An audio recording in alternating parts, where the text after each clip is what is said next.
Hello everyone and welcome to another edition of Low Code Café. Today, episode 32. My name is Bogdan Litescu. I'm the CEO and founder of Planton App.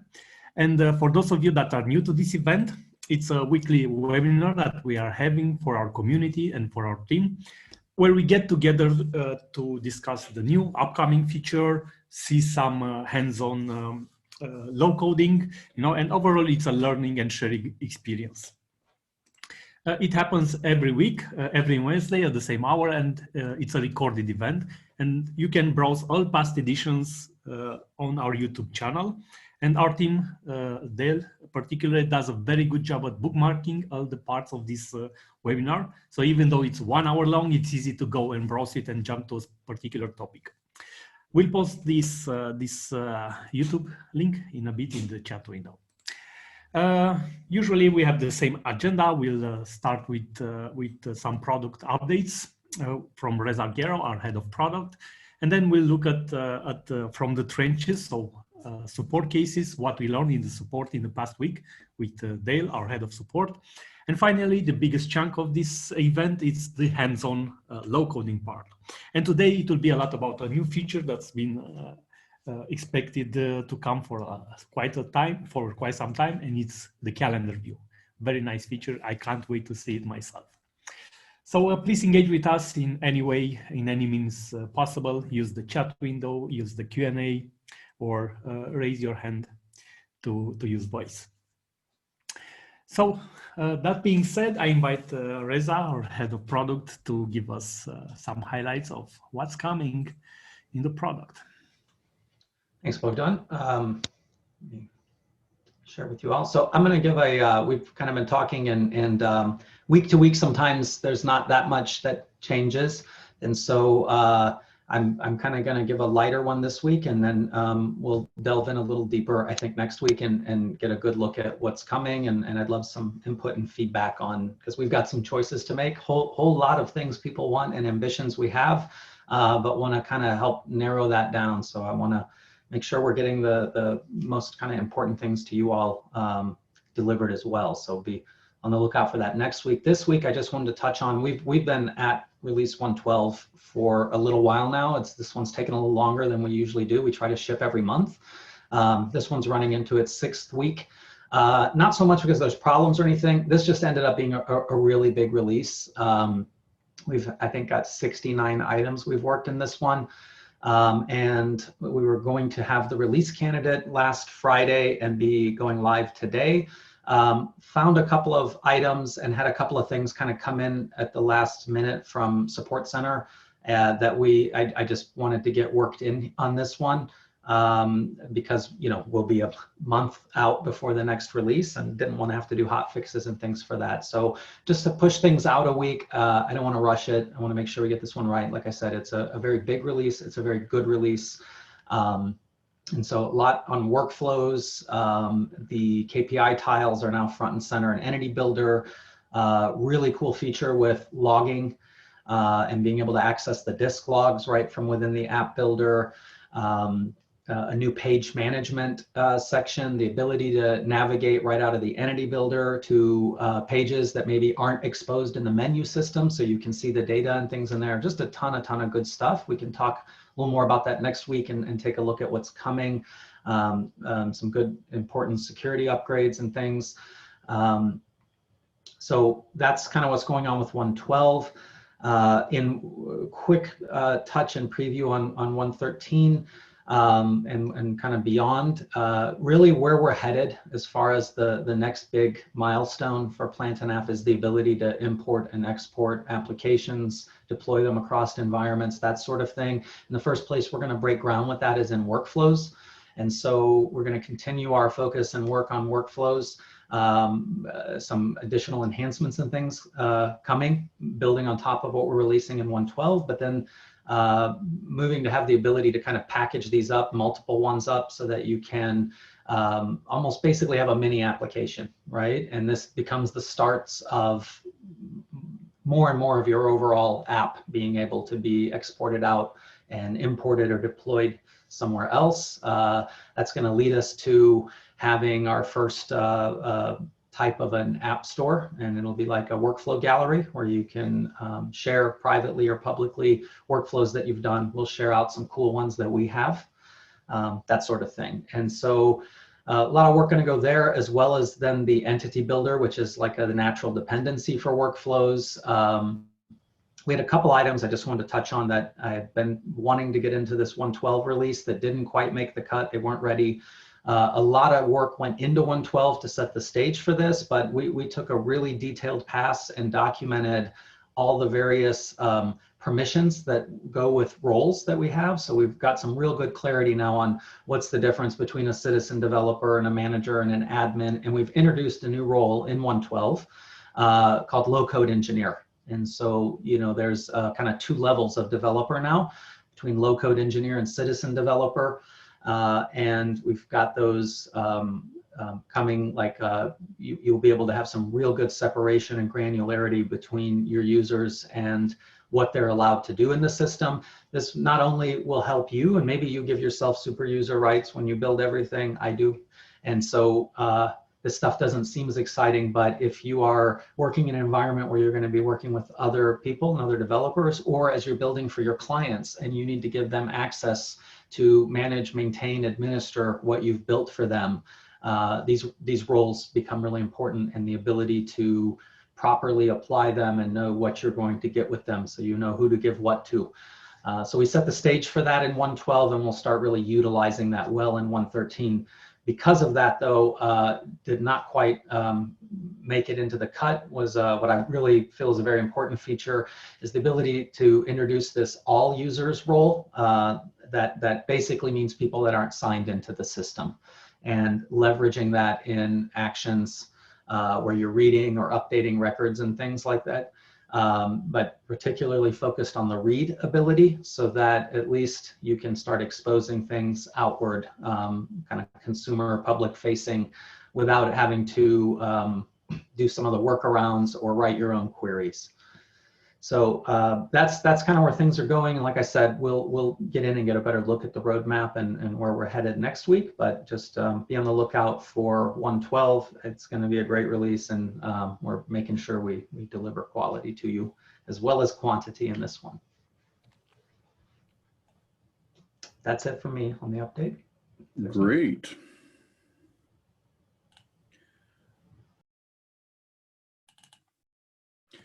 So in today's From the Trenches segment, first of all, I made it back from the movie making, and I'll make sure to let everyone know when you get to see my 1 second appearance, and we'll also issue magnifying glasses so you can find me. Today I'm just going to talk about a few things about really back to tech support kind of topics. Back in September, we announced that our minimum supported version of .NET Nuke is 9.3.2, and that was effective starting at the beginning of January. And so that has been in effect now for a month and a half, but I wanted to mention it as a transition. And this is important just in our development. The .NET Nuke platform is moving along, and it's hard. We can't support every old version forever, so our minimum version now is 9.3.2, and we're all the way up to version 9.8, and working as each new version comes out, we're working to support those as well. If you're on an older version, especially if you're using the DN and Sharp modules, we can help with recommendations about an upgrade path, but just to kind of get it out there as a very high level, there are steps that you need to take if you're upgrading an old system, and the steps, the best that we know at the moment, are these, where you get all of your system upgraded to version 5.0 of all of our products, and then move on to 5.06 and 5.11, and then you can go higher. But you have to hit the steps, and you can't, going out of order will cause you some issues. I wanted to, as far as the upgrade path, we're working on publishing this page, but I've added a link to it into our chat today. as well as the other links that Bogdan mentioned. But we have a DNN compatibility and upgrade page, and it kind of covers the important things that you need to know. And so, for example, above 9.81, 981 DNN, it's currently in Q&A, and above what's supported, what's not supported, particular versions that'll never be supported, and where we are in terms of sunsetting the older versions. So this is a good page, and we'll make sure to link this from our downloads page so that you can have access to it, but good information on this page. So with all that, there's certainly some, let's see, I also wanted to mention, let's see if I can find it here. We also can provide links to our older versions if you need these for the upgrade, and that you can find this if you go to our product page. And let's see, I can do this. This is not hard.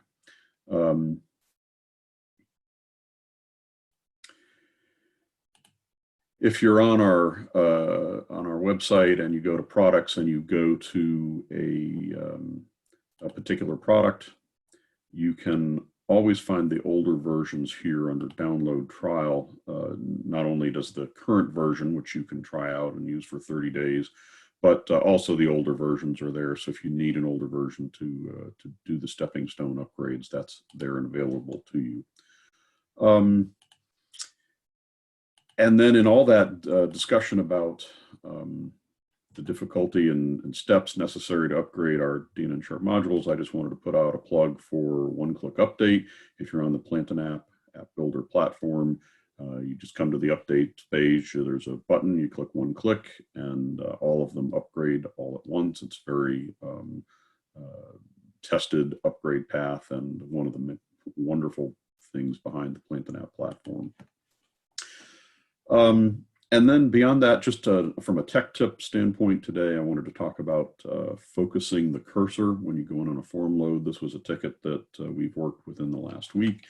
Somebody asked the question, so we thought we would document it. And so the issue is this: I have a very simple form showing here, and if I refresh the form, none of the fields highlight. The user is required to click in and type and start their entry into the field. And so I have two different types of fields here. One is a text box, and the other is a drop down with autocomplete.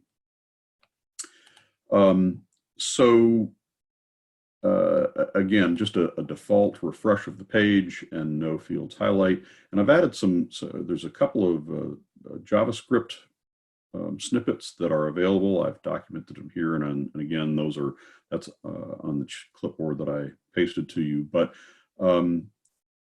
just to demonstrate how it works, if I've built this with a little bit of JavaScript. Let's take a look at the behind the scenes on the JavaScript.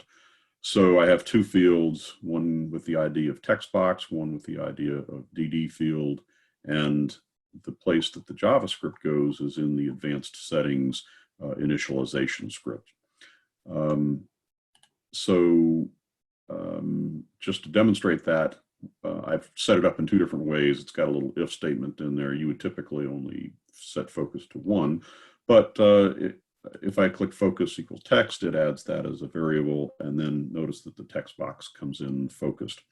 And that works, that snippet works for most of our field types, but drop down with autocomplete is a little different, and that's what got us into the tech ticket, the request.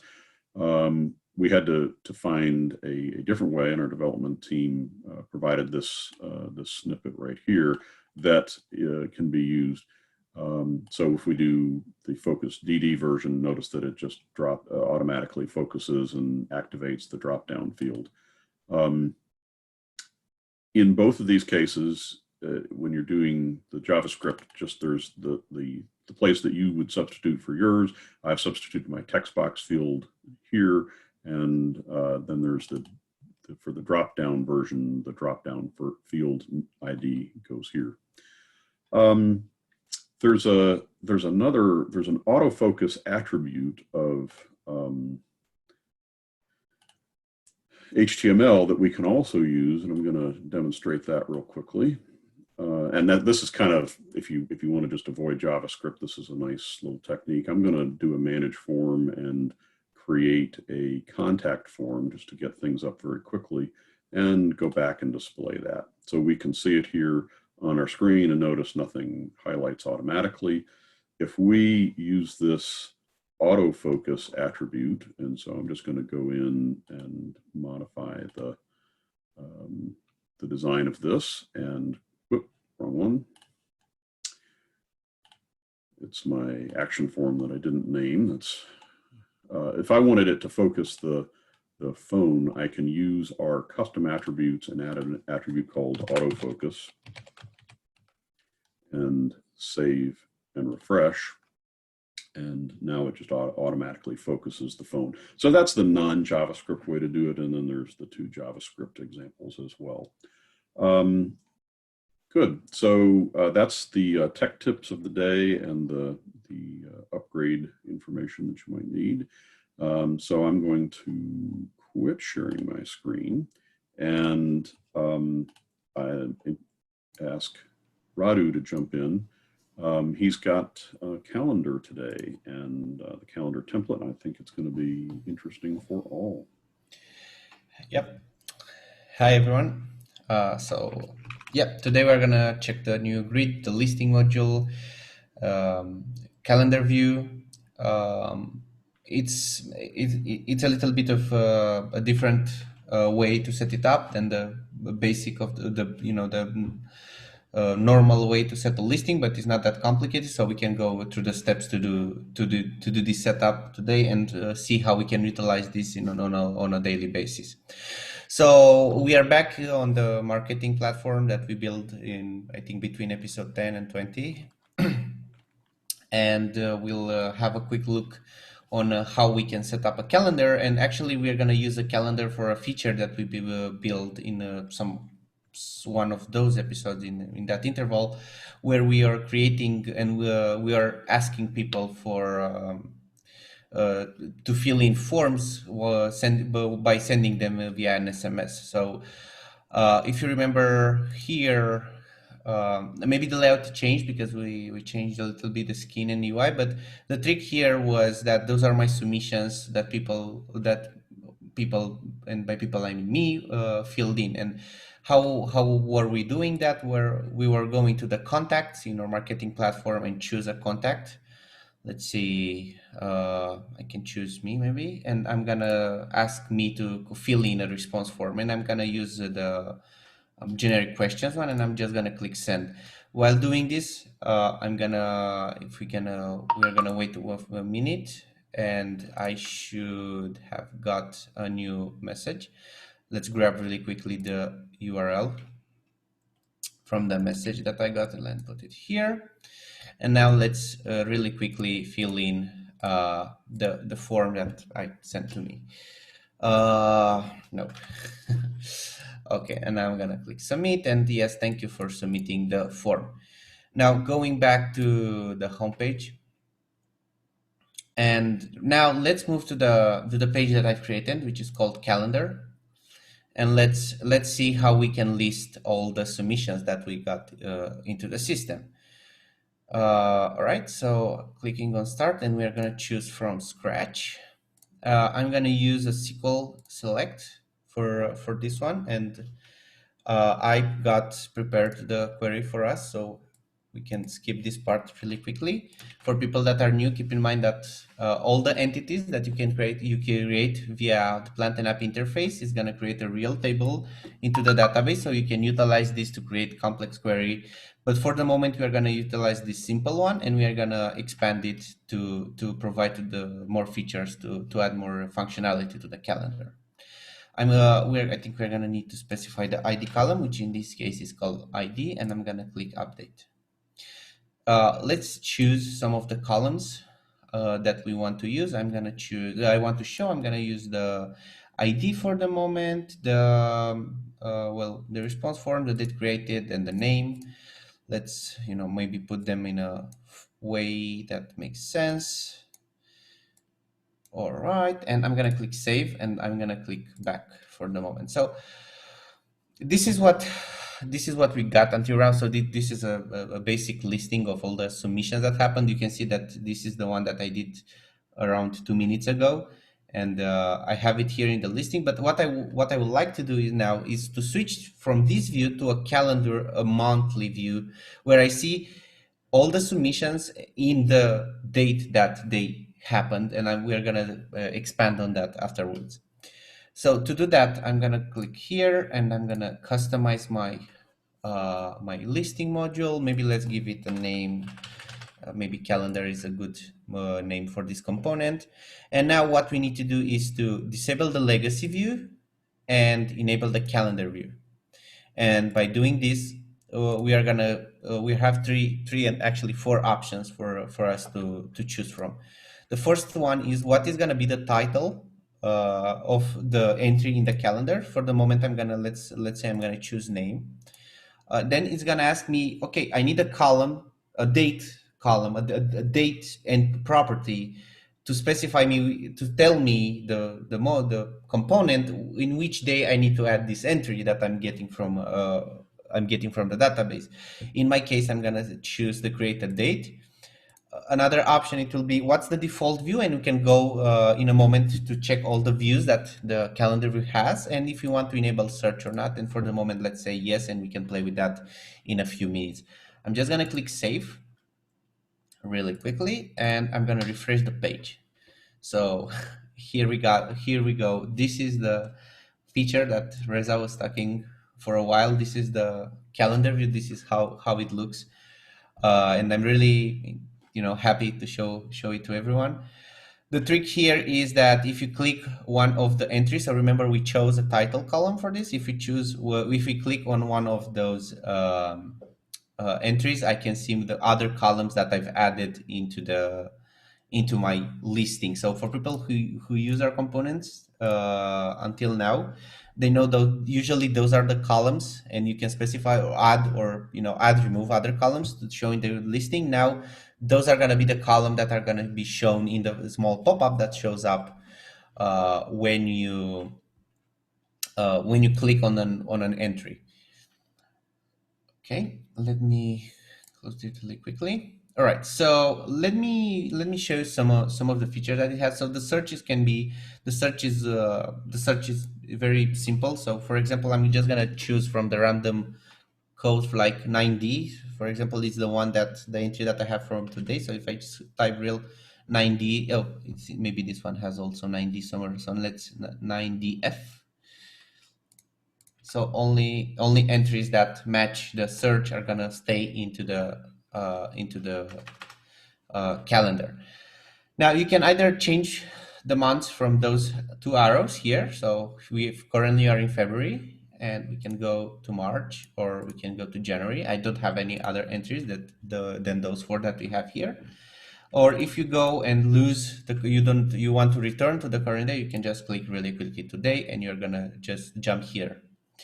Now, beside the monthly view, we get also a week view. So, and this transforms the view in something like this. So it's more of a calendar style. When you see each entry, the hour that it happened, and where it's placed like in time for each individual day. Okay, and we have the day view, and in this case, we have the day view. Please, are there any questions? Just the pop-up works the same regardless of what view you're on? Yes. Good. Yes, so regardless the view you are on, you can click on each individual one, and it's gonna work the same. And the last one is a list of compressing all the items that you need to look at, or depending on your usage, based on the current week. So, and again, you can navigate from week to week, and you can get those entries really quickly here. Cool. Now let's switch back to the monthly view, and let's enhance a little bit what we have right now here. So I'm gonna go back. Are there any questions or into chat or anything like that, or we can move? Not on your segment yet. There's a couple questions, and when you get done, we'll circle back to some of these others that were more generated by my segment. I see. All right, so let's go back and try to edit the view. Again, maybe this is the query that I prepared is more related, a little bit related to what we did in the past episodes, but I have this query here, which is enhancing the form response submissions that we are getting, and I'm just pulling out very simple. I'm pulling out the contact name that actually filled in the form and what type of response form we got. If you remember, at that moment, we created those forms that we are sending to people to be dynamically created, and you can have as many forms as you want with as many fields as you want. So we want to know when we get a submission, what that what that contact in the end filled in for us to have a look at. So let me click save really quickly again, and let's enhance it a little bit. So instead of using the name, I created a new column which is called title. The rest I'm gonna keep the same. And let's leave the ID there. Let's leave the created date, and instead of the name and the response form, let's use the contact name, for example. For the moment being, let's rearrange them like this, and I'm gonna click save. Well, let's add the title, which makes sense. Let's put it here after the ID. So one mention that I want to add, at least in this so this feature, how the calendar view was built, and at this point you will need to add in your view the columns, at least when we're recording this video, you will need to add also the columns that you are specifying here. For example, you need to add the title and the created date also to be part of the calendar view, including the ID one, because those if those values are missing, the calendar view is not going to work properly. And this is because we are utilizing those information, for example, to show you which is the ID entry here, and we are using the title column that is specified to be to use it as the pop-up title, and also we are using the creation date to place in properly the entry into the calendar view. And this is a more of a Reza question, but I really think those are not going to be required in future releases. But for the moment being, if you want to use this feature, keep in mind to add those columns in. Right, so yeah, now it's a little bit prettier. So we know who submitted what type of question. I have the full contact name and the created date, but that's all right. But I want to view the actual submission. I want to see what are the answers of my submissions, and to do that, we are gonna go back to customize the listing module, and we are gonna go and add an item button. And let's say this item button is going to be called view. And for the moment, I'm not going to configure any action to it, because I just want to show you how it looks and where it's going to get where it's going to get shown. By clicking the item again, now I'm going to get a small view button here on the right. So these are going to be the buttons defining utilizing the information that we get here and doing something with it and we want to redirect from here to the actual submission. And to do that, I will need to go to the submissions here, and I can go in one of the submissions. Let's get to the last one, for example. And this is maybe like a trick. If you want to land on this particular first tab, you can get the URL as it is. But if you want to land on the second tab to see the answers for the questions that you were asked, you can copy the URL, but keep in mind to include this hashtag, the hashtag here, which is gonna tell the tab module to link in, to show by default the tab that is specifying from the URL. For the moment being, I'm just going to grab the relative URL as it is, and I'm going to go back and customize my button that I just added. going to the view, I'm gonna go and say, let's do a redirect to a URL. I'm gonna paste the URL being, and here is the ID of the submission. And keep in mind, we have the ID of the submission here.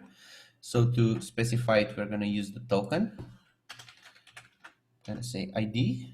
If you want, you can. If you want here, you can either remove those pages information, or you can leave them. For the moment, I'm just gonna leave it. Those are not critical. And I'm gonna say save. I'm gonna go back and I'm gonna close and refresh the page really quickly. Now let's see the submission that I just did earlier. So now I want to say view. I'm gonna click and I'm gonna land on the answer tab as I wanted, and I'm gonna get I can check the answers. Very nice. The answers if I want to go back, I can go back to the calendar. The calendar is automatically gonna, and maybe I forgot to mention this, but the calendar is gonna by default automatically gonna focus on the month, week, and day that you are currently in. So this is 17th of February. This is today. So here we are on the February page. And yeah, again, this works very nice with from any of the views. You get the same effect, let's say. All right. So since you did item views, I'm sorry, I'm jumping in, and I didn't prepare this question for you, so here it comes. Do grid buttons work the same way? Do they work with this calendar view? Well, this is a kind of a new feature for me. I didn't test it, but we can have a look together. I didn't check the grid buttons. I only reviewed the item buttons. They made the most sense for a grid view. So. They do. And let's see grid button. I'm just gonna leave it empty for the moment. Let's see if it shows up. Yeah, no, grid buttons also appear. So I think the mistake that I did, and it's why it's at the bottom. Maybe we should put it at the top. Grid button. Let's go and set it up. Then we can actually give functionality to this. Maybe let's say go to list view and let's give it some functionality. Let's put it at the top left. Let's make it I don't know, primary to stand out, and we can do a redirect to a page, and that page can be, let's see, submissions. Wait, give me a second. Response form submissions, and we can leave everything as it is. Let's click save, click and refresh. So, we have the button here, go to list view, and if I click to go list view, I should go to the same page that I have here from the menu. So I can switch from this view to, and maybe here I can go to the calendar view, so I can switch from seeing the responses like this to see the responses in a calendar view. Very nice. We did get a question from Jim asking about the calendar view, whether it supports a start-stop time to display a different block of time. Is there any way to force the focus to a particular time frame? So for the moment, and Reza, if you're here, please help me here. For the moment, we are adding all the items based on the start date, and I think they are at least viewing in the calendar. If we say, let's say for example, in the view, we are adding them like an hour event. If you need, so I think the question is, can I have this event to be 2 hours, 3 hours, or even be on a time frame of multiple days? Yeah. Yep. I think something like this. I think this will need to be a feature that the development team will need to add. And I think in the calendar view, you should have a start date and end date. And to keep the functionality that I'm showing you today here, it should have if you only specify the start date, you get an item of an hour. If you specify the start date and the end date, it should be, to cover a bigger time frame than 1 hour. And Jerry's going to throw you another curveball. He asks if that you might show how you can have both the legacy and the calendar in the same listing. In the same view. Yes, I would think you could turn on the listing. The legacy one. I'm not sure those are working together, or if they are. Let's see. Can they work together? Oh, they can work together. I didn't know. Thanks. All right. So yeah, seems like if you enable both of them, you can swap from one view to another. Very good question. Thanks for asking. Yes. Oh, and we still have the buttons so the buttons are still here. Cool. All right. From my side, I'm a little bit earlier. I finished a little bit early today. But if are there any other questions, or if anyone wants to, expand what we got right here, and maybe create a review functionality or anything. Yeah. So Bogdan is encouraging us to show item buttons, but Bogdan, if you'll fill in a little bit what you mean, because we did show an item button here a second ago. And then the copy and paste features are very nice, like copy to clipboard. Oh, here each individual one has a copy paste. Yeah, okay. Oops. All right. So we can copy the names, for example, and I can use this to filter, to search. I think my name is because, yeah, well, I'm using my name in two ways and it's matching both of them. But maybe if I search for simple, that can work. Yeah, simple. Yep. Oh, another thing, you can switch and you can go directly to see the day if you click the day number here. So you can just swap directly to the day. You don't need to switch it from here. And by doing this, let's say go back to the month, you can just see each individual day. You don't need to go to day and after that move to the day that you want to see. You can just click directly there. And so a couple of more questions. One about whether or not there's any drag and drop functionality yet, and whether not yet, and editing an entry. I see you can view. Can you edit an entry? So you probably have to link to a form that allows you or pop up a form perhaps that lets you do an entry. Yes, you can edit. You can edit an entry, and to show entries. Let me see. Yeah, let's show this how we can make those edits really quickly. So we're gonna need a form. So if you remember, so let's duplicate this really quickly. The forms themselves have an edit, and they open a form where you can modify some of the details that you have here.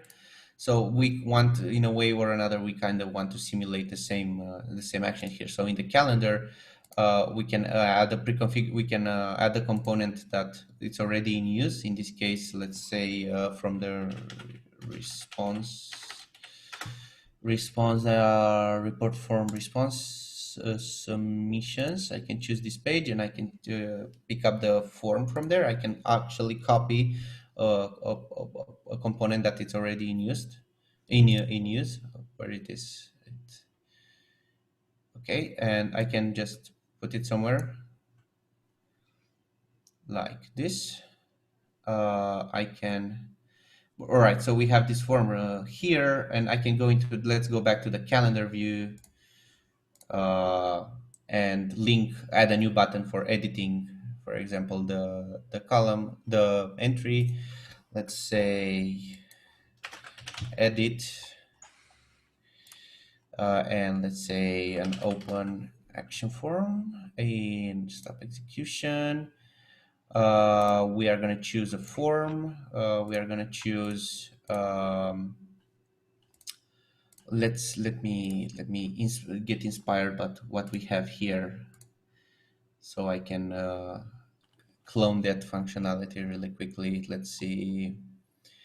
The edit button is here, so I have, I can, I can maybe just grab this one and export it, and instead of having this action here, I can import the one from there. I think the only thing that I need to do is relink to the form that I'm getting response form ID, and I can click on save. And another thing that I would like to do here is to go into the form and go to the form, and well, it's gonna use the update button in any way. I think I don't want to refresh the grid. I just want to, and not even maybe close it. I don't want those two actions here to refresh and close the pop-up. We're just gonna refresh the whole page. So just leave it with an action that it has no stop execution. Is gonna just refresh the page. And let's see now if we have this. So I have my edit option here.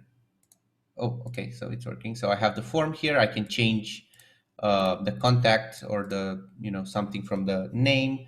And if I go back to the listing view and click on here, I can also have the edit option where it's a pop-up over pop-up.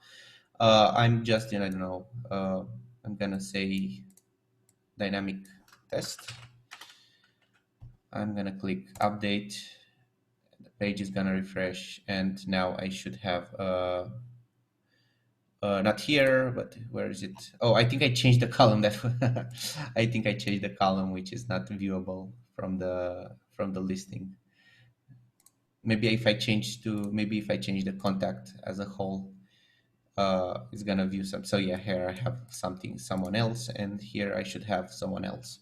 So this is how you can implement the edit for the calendar. So you have everything in calendar. You either can view the entry or you can edit the exact entry from here by just doing this simple trick that I just showed you.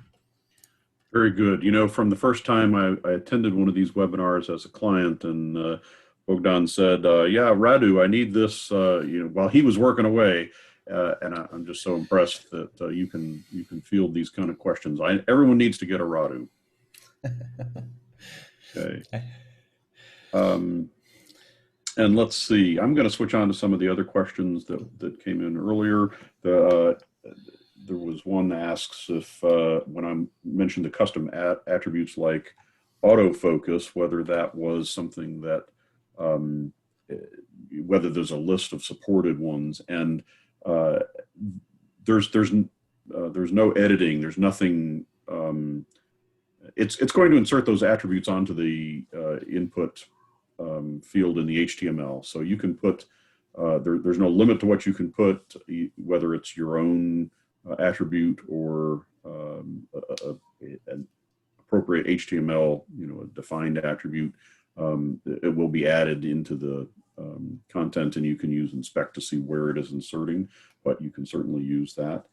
And then there was another question, have you guys started to create a group or forum of subject matter experts that have built successful or complex enterprise apps on your platform, like a community forum on top of this, but that you've seen the validity of the app that they were about to build, or any types of boot camps? And maybe that's an opportunity to talk about the Low Code Academy. Yeah, so we're building our training program, which is called the Low Code Academy. We're gonna start hopefully in a few weeks with a beginner course to teach everyone how to to get started with the Plantain platform. And actually during that course, we're going to learn how to build a small ticketing application. So we are going to get through mainly almost, let's say, the most important components to get you started. And after that, we are going to follow up with more in-depth courses to how to utilize and do some tips and tricks, and to speed up the process even more. The Low Code Academy itself will enable us to have people ready to have people ready to how to use the Planton App platform and enable partners to get started with the Planton App platform. So that's the focus that I'm working on right now. We are 80% done with it, and it's most likely, I'm not sure which platform is going to be available on right now, but hopefully in a few weeks we are going to get that ready. And if anyone is interested in getting started in a way or another with the Planton App platform, I really encourage them to take that course. And of course, that generates the next question as to whether or not that's going to be for a fee or accessible. And I don't know if we know the answers to how we're going to present it yet. Do we? I don't. Please. Yeah, definitely it will be free to start with, right? The online course, the self-service online course, at least. Great. And just one of our clients, Jerry Maddox, mentions that he's used the calendar a lot in the last few weeks with great success, and that appointment management just got real easy. So thanks for that word as well. In this example that I showed you, so usually the calendars are to set up things in future. But what I wanted to show you here is a calendar where you see things that happened. You requested something, and depending on people filled in the forms, you're gonna see basically a calendar of how people respond and what are the most active days of people responding to some of the submissions that you get. So you can, it's just like you get a different view to the same data, and maybe it's gonna just enable you to work better, faster, or enable you some insights that you didn't know you actually had until you get information in this kind of view. So here's another one of those questions from me. I don't know if we know the answer to, but do you know if we can change the focus of the calendar, what month is showing, for example, through a query string? I'm just thinking about sometimes people might have historical data and want to look back or focus on 3 months out without having to navigate with the tools up there at the top, and wondering if there's some way that we can jump into the calendar focused on something other than the current month. I think the answer to this one is that Reza should take a note. Okay, feature request. Yeah. There's probably some JavaScript behind the scenes that would work to do that as well, but that would be, I could certainly imagine where somebody might want to jump into a calendar for 5 years ago looking at historical data, and it would be very hard to do. I'm posting it right now to the developer, and I'll see if I can get an answer during this time right now. But I will say that this is based on an open source library, and there is a lot that you have available that you can do if you go there and check out different settings and overrides and templates and things they have. If you can inject some JavaScript or CSS overrides, you can still customize this thing yourself. Great. All right. Do we have other questions? Are we have 10 minutes to our hour left. Are we giving it back, or do we have anything else that we would like to present today?